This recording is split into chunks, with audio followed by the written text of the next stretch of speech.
उसने इस्तेमाल किया। कोई हस्बैंड और वाइफ में ऐसे रिलेशंस नहीं होते, ये राक्षसी रिलेशंस है और इसलिए हम लोग ने 490 अंतर्गत क्रूएल्टी के अंतर्गत एक कंप्लेंट दाखिल की है।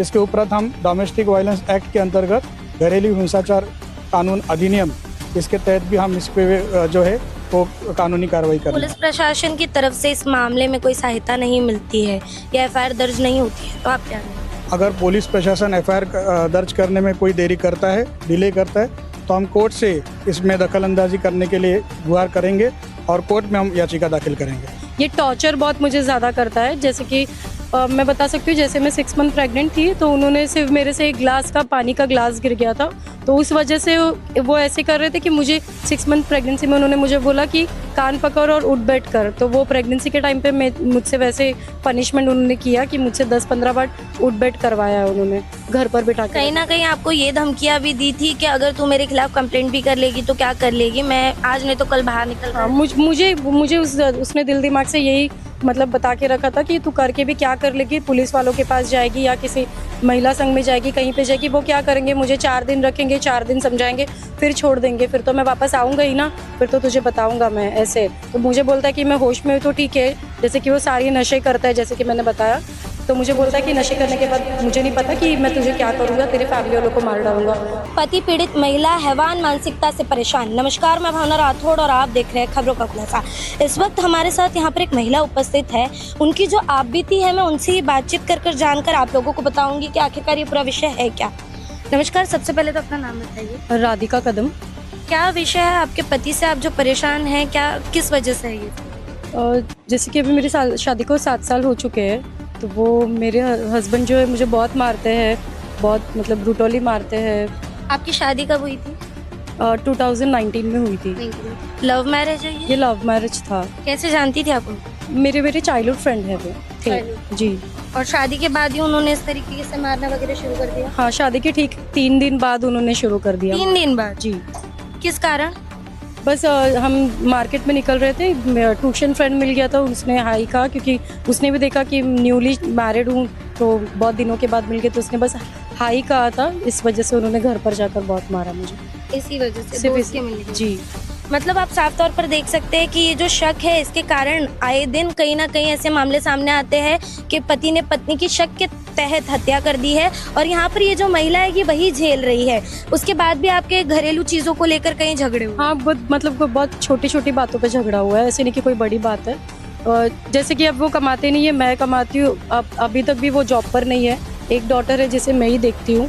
तो 7 साल से आप अपना घर खुद ही चला रही हूँ। हाँ, तो जाहिर सी बात है कि कुछ ना कुछ होता है तो मैं बोलती हूँ उनको, तो छोटी छोटी बातों पे मुझे बहुत मारते हैं। इसमें आपका परिवार कोई सपोर्ट? हाँ, मेरे फैमिली मेंबर सपोर्टिव थे, अब तक भी है, लेकिन अभी मम्मी नहीं है, रिसेंटली मम्मी की डेथ हुई है, तो फिर कोई आता नहीं है अभी, मतलब तो मुझे ही सारी चीज़ें अकेले फेस करनी पड़ती है डॉटर के साथ। तो जब ये सब शुरू से हो रहा था तो घर वालों ने सजेस्ट किया था कि छोड़ दो, अलग रह लो, या फिर उन्हें रोकने की कोशिश, या पुलिस से कोई मदद? हाँ, पुलिस से भी मतलब मदद मिली है। जैसे कि सबको पता है कि ये हस्बैंड वाइफ का है, तो ज़्यादातर पुलिस लोग कंप्लेंट लेकर वापस भेज देते थे कि कुछ करता है तो बताओ, पर वो मौका नहीं मिलता था कि वो दूसरी बार मारो तो मैं पुलिस के पास फिर से। मतलब ये कितनी बार हुआ है कि ऐसे मारा है और आप पुलिस स्टेशन गई है और पुलिस ने नॉर्मली आपको रिटन में देकर भेज दिया? ये 7 से 8 बार ऐसे हो चुका है पुलिस स्टेशन से। और पुलिस स्टेशन से कोई कड़ी कार्रवाई नहीं हुई है। साफ तौर पर अगर आप देखेंगे तो यहाँ पर गौर करने वाली बात है कि ऐसे हादसे अगर बार बार होते हैं तो पुलिस प्रशासन इस पर कड़ी कार्रवाई नहीं करती है, जिसके वजह से जो बड़े हादसे हैं वो सामने निकल कर आते हैं। 1 बार, 2 बार, 3 बार होने के बावजूद भी अगर कल तो ये हो सकता था कि इनकी हत्या भी की जाए, फिर पुलिस क्या करती? इसमें पुलिस की भी जिम्मेदारी है कि ऐसे मामले अगर बार बार आ रहे हैं तो इस पर कड़ी कार्रवाई की जाए। पुलिस प्रशासन से आपको कितनी सहायता मिली? नई सहायता मिली है, इसलिए मैंने अभी ये डिसीजन लिया कि मैं एडवोकेट के पास आई हूँ कि वो देखते कि वहाँ से क्या होता है। किस तरीके की मानसिकता थी आपके पति की, क्या अत्याचार आप पर होता था और किस तरीके से वो आपके साथ में बिहेव करते थे? देखिए, मारना तो सब हस्बैंड वाइफ के बीच में होता है, पर ये इनका सिर्फ मारना नहीं होता था, ये टॉर्चर बहुत मुझे ज़्यादा करता है। जैसे कि मैं बता सकती हूँ, जैसे मैं 6 मंथ प्रेग्नेंट थी तो उन्होंने सिर्फ मेरे से एक गिलास का पानी का गिलास गिर गया था, तो उस वजह से वो ऐसे कर रहे थे कि मुझे 6 मंथ प्रेगनेंसी में उन्होंने मुझे बोला कि कान पकड़ और उठ बैठ कर। तो वो प्रेगनेंसी के टाइम पे मुझसे वैसे पनिशमेंट उन्होंने किया कि मुझसे 10-15 बार उठ बैठ करवाया उन्होंने। और दूसरी चीज़ है, जैसे कि एक बार किसी बात को फिर से झगड़ा हुआ था, तो मैं काला चौकी पुलिस स्टेशन में गई थी, कंप्लेन दर्ज करवाया था। तो उन्होंने पुलिस स्टेशन वाले ने कंप्लेन ले लिया था, हम दोनों को बुला के समझा के घर भिजवा दिया था। तो हम दोनों घर चले गए थे, तो रास्ते में भी उसने पुलिस को भी यही बोला कि अब मैं घर जाके नहीं मारूंगा, आई एम सॉरी, ऐसे बोलकर मुझे घर लेकर चला गया। पर घर पे जाने के बाद भी उसने, जैसे हम रात के 3 बजे घर पहुँचे, उसने डोर लॉक किया और बच्ची को सुला दिया। बच्ची को सुलाने के बाद उसने मेरे पूरे कपड़े निकाल दिए और बोला कि अब भाग, अब देखता हूँ अब कैसे तू तेरे पुलिस वालों के पास जाती है, कैसे मदद लेती है। और मुझे सुबह के 5 बजे तक उसने ऐसे ही मुझे न्यूड रखा था और मुझे मारकर घर पर बिठा कहीं ना कहीं आपको ये धमकियां भी दी थी कि अगर तू मेरे खिलाफ कंप्लेंट भी कर लेगी तो क्या कर लेगी, मैं आज नहीं तो कल बाहर निकल हाँ, मुझे उसने दिल दिमाग से यही मतलब बता के रखा था कि तू करके भी क्या कर लेगी, पुलिस वालों के पास जाएगी या किसी महिला संघ में जाएगी, कहीं पे जाएगी, वो क्या करेंगे, मुझे 4 दिन रखेंगे, 4 दिन समझाएंगे, फिर छोड़ देंगे, फिर तो मैं वापस आऊँगा ही ना, फिर तो तुझे बताऊँगा मैं ऐसे। तो मुझे बोलता है कि मैं होश में हूँ तो ठीक है, जैसे कि वो सारे नशे करता है, जैसे कि मैंने बताया।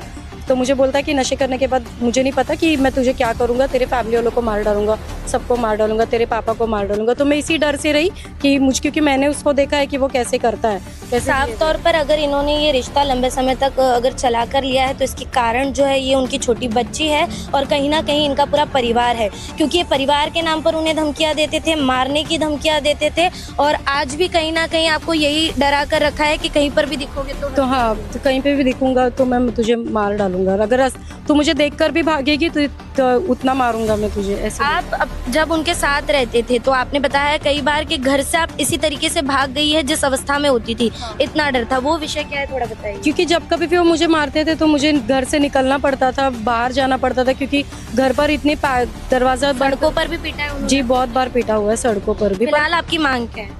फिलहाल की उसे सजा दिलवाई जाए कि जितना उसने मेरे साथ किया तो उसे मुझे इंसाफ मिले और उसको सजा मिले जी। और आपकी ये जो जानहानि पर बनाई है उस पर रोक लग जाए जी।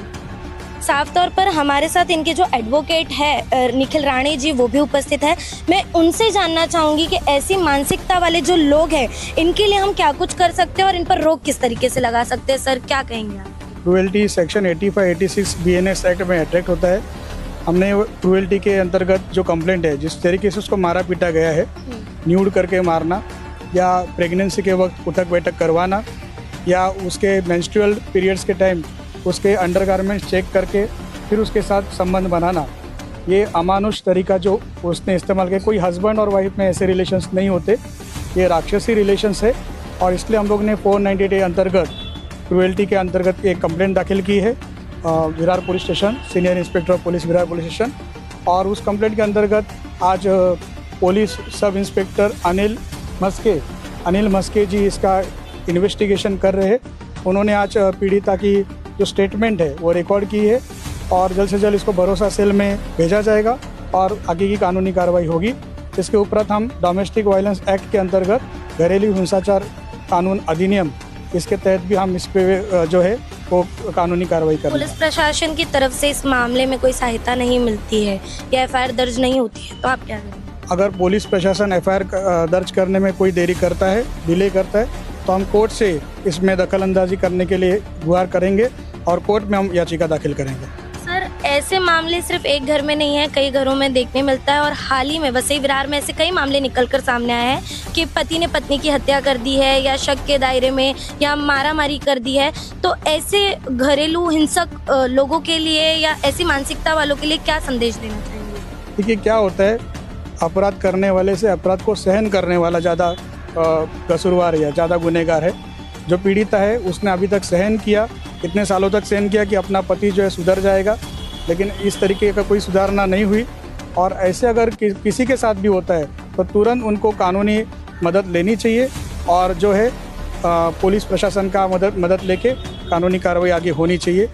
और हम इसमें देखेंगे कि इसको भी कड़ी से कड़ी सज़ा मिलनी चाहिए। राणे सर ने एक बहुत बात सही कही है कि सहने वाला जो है वो गुनहगार माना जाता है, मेनली देखा जाए तो, क्योंकि आप ये सहे ना, जो भी है कानूनी प्रक्रिया में इसकी मदद ले और इस तरीके की मानसिकता तो बिल्कुल भी ना सहे।